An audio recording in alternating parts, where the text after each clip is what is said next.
Hellblazer podcast.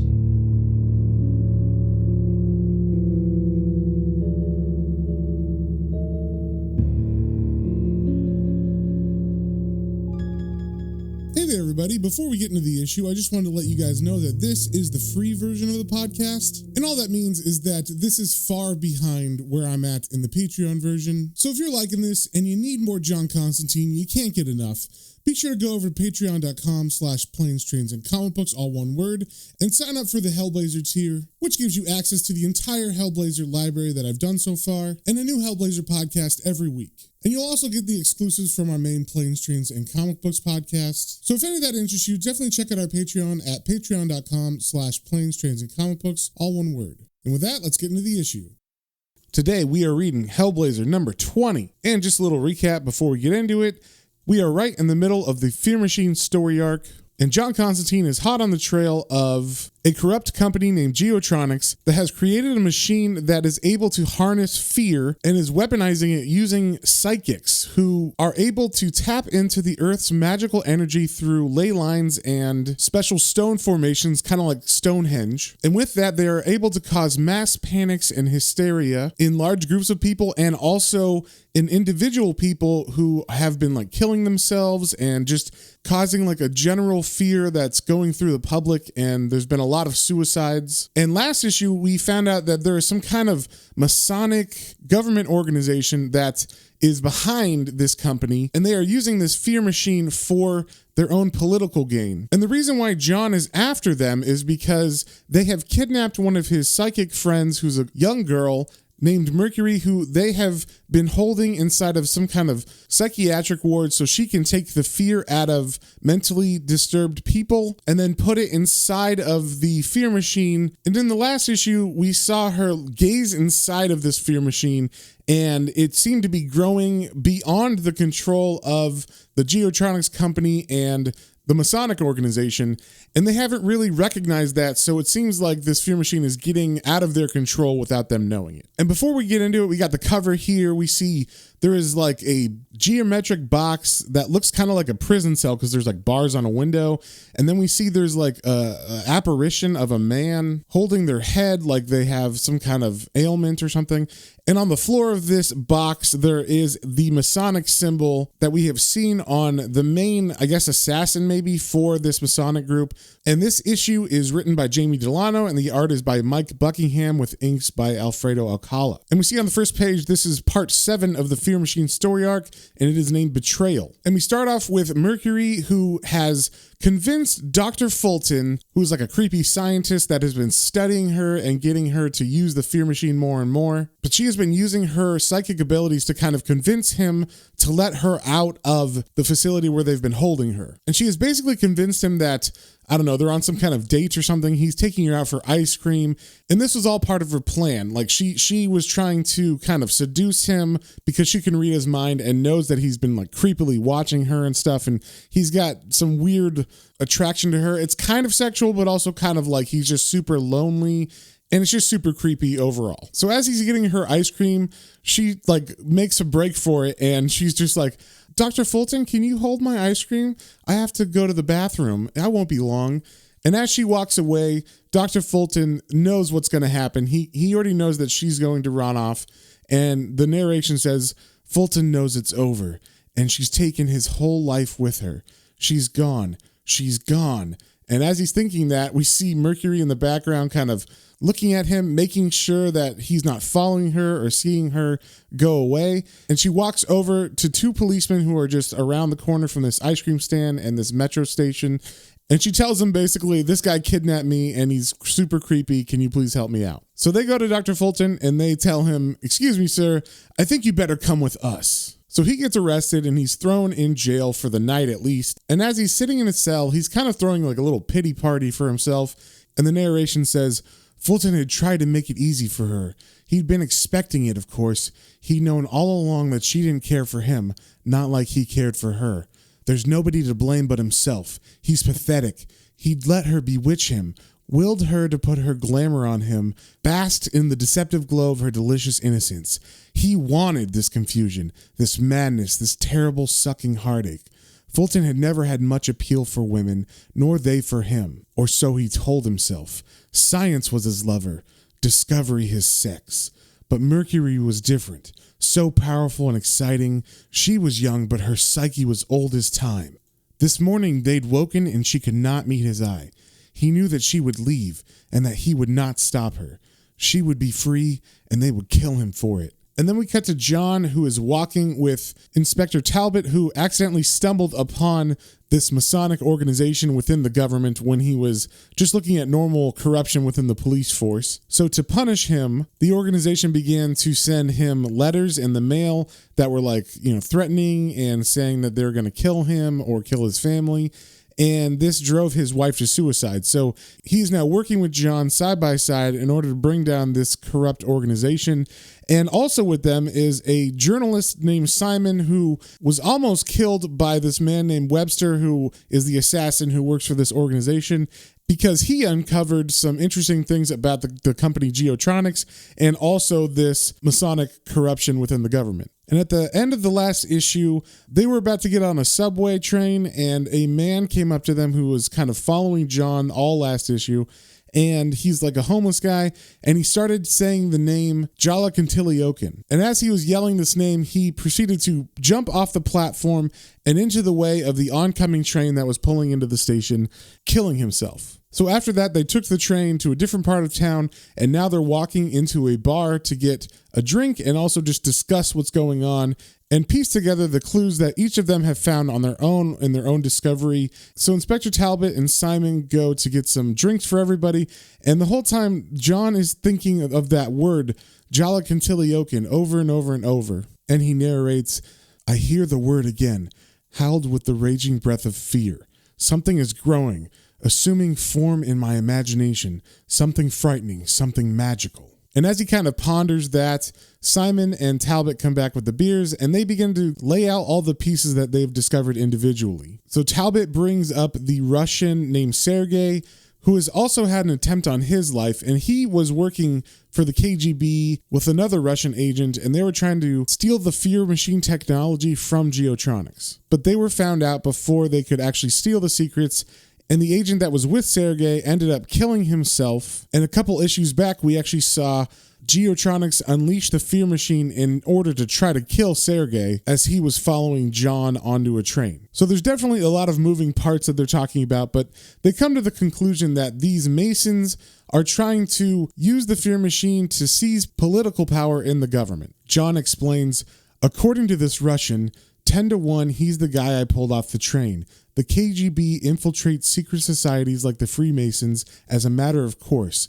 It makes sense. Masons groom members for power and influence. Their pet Masons got wind of the secret order within the Freemasonry that was sponsoring research into the psychic weaponry and fostering politically repressive social engineering." So it seems like they finally figured out why the Freemasons are doing this and what is their purpose for making a weapon like the fear machine. But something is nagging at John even further. He says, "Masons have enough influence to run the show already. What other goal could these super secret Illuminati have? What is the GOAG? Where does the magic fit in?" So the GOAG is the name of that secret branch of the Freemasons that is trying to control the government. So he's thinking this as they kind of finish up at the bar, and they walk back to Inspector Talbot's home to question the Russian agent Sergei. And as they walk in, John is the first through the door. And Sergei sees him and immediately thinks that John is there to kill him because he is under the impression that John killed his Russian partner. So Sergei picks up a lamp and proceeds to hit John in the face and attack him. And then we cut to the Geotronics headquarters where the Masonic assassin named Webster is talking to, I guess, the director of this whole project. And they're talking about Dr. Fulton and how he's kind of outlived his usefulness now and that, he's let Mercury go. So the director is telling Webster that he needs to go take care of Dr. Fulton now. And in the last issue, when we saw the director last, he was talking about going to some lodge where this Masonic meeting was going to take place, where he was going to get some kind of knowledge and that it was some kind of great honor. And he says that he has seen the shade of the future. Even now across the country, technicians are making the final artificial links into the ancient geotronic web. But this thing, this weapon that we've built, is not the fear machine. It's just inspiration. It's nearly time. Such a grand and subtle scheme. Everything fits into the purpose. We fan the flames, and when the fires have burned, the phoenix rises from the ashes. So he seems to be talking about something that's more than just some political power grab or something. He now has knowledge of something evil that's going to rise from the ashes. Like the fear machine is just the beginning of this plot. Something greater is about to emerge. So after their conversation, Webster leaves, presumably to go kill Dr. Fulton. But he actually goes into another wing of the facility towards where they keep the mental patients that they steal the fear from in order to feed the machine. And as he's walking down the halls, we get some narration from him that reveals that he is more than just the assassin for the secret society. The narration says, "The director thinks he knows secrets. He thinks Webster is a servant, a brute, a killer for sharper minds to wield. But it is passed down thus. The priests move unseen among the flock." So it seems maybe he's some kind of magic priest or something that is just presenting himself as some kind of assassin for the director. So he gets to the patient areas and he begins to look in the windows of the rooms where they're holding the mental patients. And he's looking at them one by one, like he's trying to make a decision of which one to pick. So once it seems like he's made his decision, he walks into the room where they finally finished construction on the holding tank for the fear machine. This is the tank that we saw last issue where Mercury actually peered inside of it, and she saw a very large blob of fears and nightmares that have been collected from all these different mental patients. And that blob seemed to have been growing on its own and getting more powerful. And as he walks into the room, he begins to lay out instruments and kind of set up for some kind of ritual. And the narration says, "It is good. The craftsman's work has been completed. Excitement rumbles through him like a growing storm. This usurping world has rolled over, belly up, tickled and teased to the most ancient sacred formula. Tonight this temple will be consecrated and the devotions begin, by his will and in his name." And then Webster yells out, "Jala Cantiliokin." And then we cut back to John Constantine, who is just recovering from getting hit on the head with a lamp. And Inspector Talbot is trying to calm Sergei down and tell him, look, John's a good guy, he's with us. And basically they catch him up on what's been going on. And once again, they all start to discuss their pieces of the puzzle and put it together with what Sergei has found out. And it becomes clear to John that everybody else in the room isn't really aware of the magical side of this. He's trying to convince them that there is a magical component to this, but they don't believe him. They just think it's some kind of government corruption with this Masonic order. But John knows better, and he kind of thinks to himself, how can you explain that it all fits together, even though you don't know how? How can you convey something huge when your facts are so tiny and your instincts are so vague? You need a fine nose to detect the subtle taints of this oppressive perfume which drapes us with the weight of lethargy. We're from completely different worlds, but we've all been brushed by the circling shade of something fierce and felt the threat tug at our spines.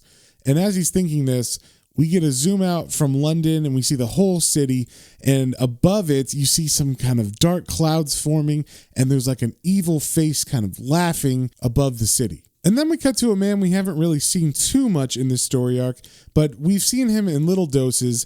It is a policeman named Davis who was the man in charge of the police raid that captured Mercury and brought her to the Geotronics facility. And he's been summoned to go talk to Beale, who's the director of this secret police squad. And as they're talking, we kind of get a little background on how deep this police corruption has gone.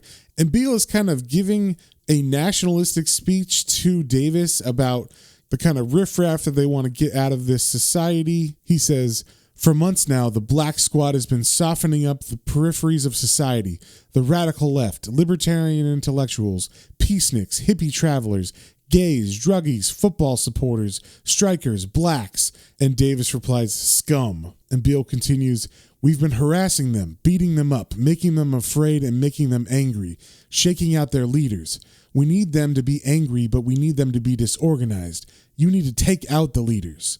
Tell me, Davis, are you familiar with the concept of death squads?" And Davis is all about that. So Beale sends Davis on a mission to gather a death squad and begin trying to take out the leaders of the opposition. And we find out who the opposition are fairly fast because Davis is saying he knows the address that Beale gave him. He's written letters to this address for months. So he's talking about Talbot's address. He's been the guy that was sending those harassing letters that made Talbot's wife kill herself.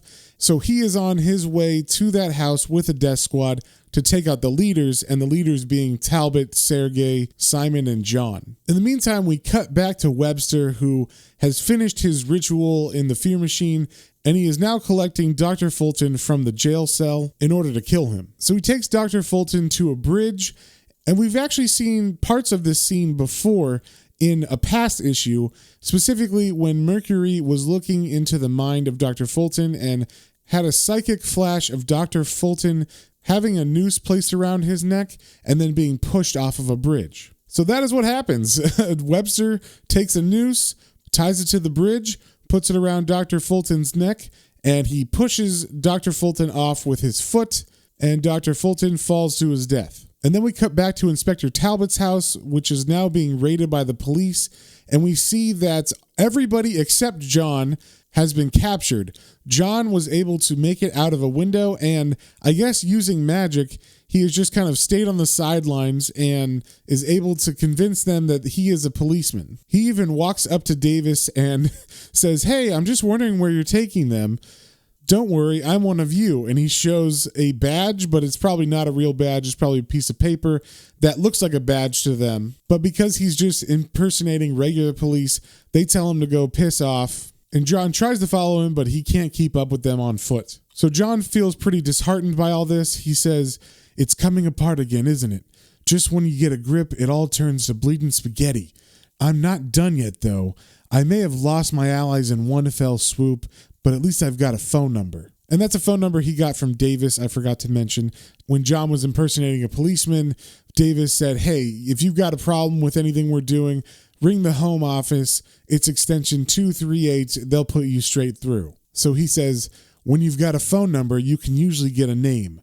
And as he's thinking this, he walks over to a library and he goes into the doors and it says, "First, I need to find out some more stuff about the Masons." So he's going to the library to learn about the Freemasons. And then we cut back to Webster, who now, after having killed Dr. Fulton, has gone back to the mental facility. And if you remember back earlier, I had said that it looked like Webster was trying to decide who he was going to select for something. And it seems that he has chosen a boy that we have seen before who was afraid of the idea of cancer, that he didn't fully understand what cancer was, but to him that made it scarier because he thought it was just some kind of monster. So Webster has taken him from the facility and brought him to a fenced-in area that might actually be Stonehenge, or at least a stone circle like Stonehenge. Either way, it's one of these centers of power where the ley lines converge. And as he's getting the boy, we see some narration that says, "On this night you shall welcome the darkness that is the veil of God. In this night, in silence, you shall approach the temple which has been prepared in accordance to the lore. On this night you will bring forth the gifts of life." And I'm not sure if that stone circle is on the outside of the facility, because the next scene we see is him taking the boy into the fear machine, which is the artificial stone circle that they have made that is the holding tank for the fear. And as he leads the boy into the center of the circle of stones, the narration continues, "On this night you will enter the presence of the terrible. On this night you will tremble with the knowledge of the moment." And then Webster takes the boy and places him on an altar, and Webster takes a piece of cord that looks like it was prepared for him there, and he wraps it around his hands tight, and he walks towards the boy. And the boy is freaked out. He's terrified, and he's saying, "Please, what's going to happen? Please, are you the cancer?" And then Webster proceeds to strangle the boy on the altar, and the narration continues, "On this night the earth is made ready for the plow. On this night the seed shall be watered." And as it says watered, Webster takes a knife that was also on the altar, and he proceeds to murder the boy and get the blood all over the place. And the narration continues, "And on this night do it in the perfect knowledge that beyond the agony of terror, the realm of utter freedom is. Mark out the name of liberty and make him welcome." And now that Webster is covered in the boy's blood, he walks outside of the fear chamber and goes outside to the ancient circle of stones, and he writes on one of them, G-O-A-G, Goag. And he says out loud, "Thus it is passed down. By his will do it. On this night do it. In his name do it." And then we cut to the inner part of the fear machine that is housing all of the nightmares and everything. And we see the giant nightmare blob of faces that kind of looks like a fucked up Akira or something. And it seemed to be feeding off of the blood that was on the altar. And then all at once, Mercury, John, and Mercury's mom, Marge, yell out in extreme fear the name Jala Cantiliokin. And that is the end of the issue. If you guys have any comments, questions, or suggestions, you can email me at planes, trains, and comic books, all one word, at gmail.com. And we will see y'all in the next one.